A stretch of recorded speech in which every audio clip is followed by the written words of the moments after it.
Florida carries insurance. In the case of the state of North Carolina, Asheville alone only had 248 flood policies. But most people would think, why do I need to have flood insurance while I live in North Carolina? So in the case of the state of Florida, we're much better covered. We have much more of an insurance blanket over the state of Florida.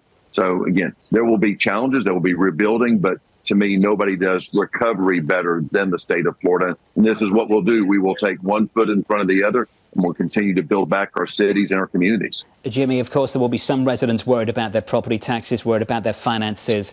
With the experience of Hurricane Ian, can you just walk us through, for the people who aren't aware of this, how the rebate system actually works down in Florida?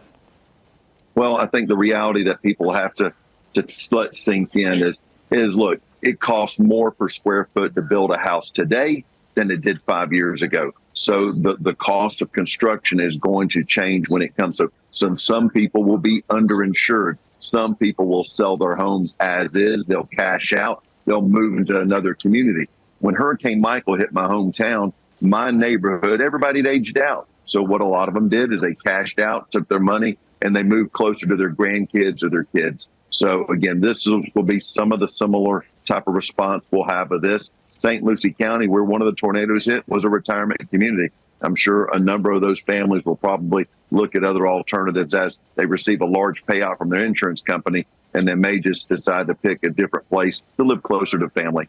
Jimmy, do you think that just in general, there is going to be kind of a migration in Florida away from some of these areas that have gotten hit, as you said, as people age out, decide to shift elsewhere?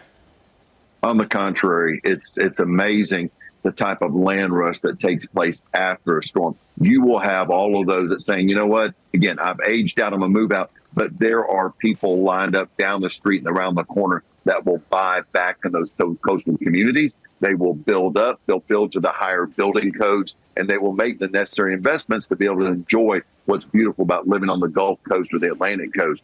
But you would think that, but it's amazing the type of land rush that happens immediately after a storm.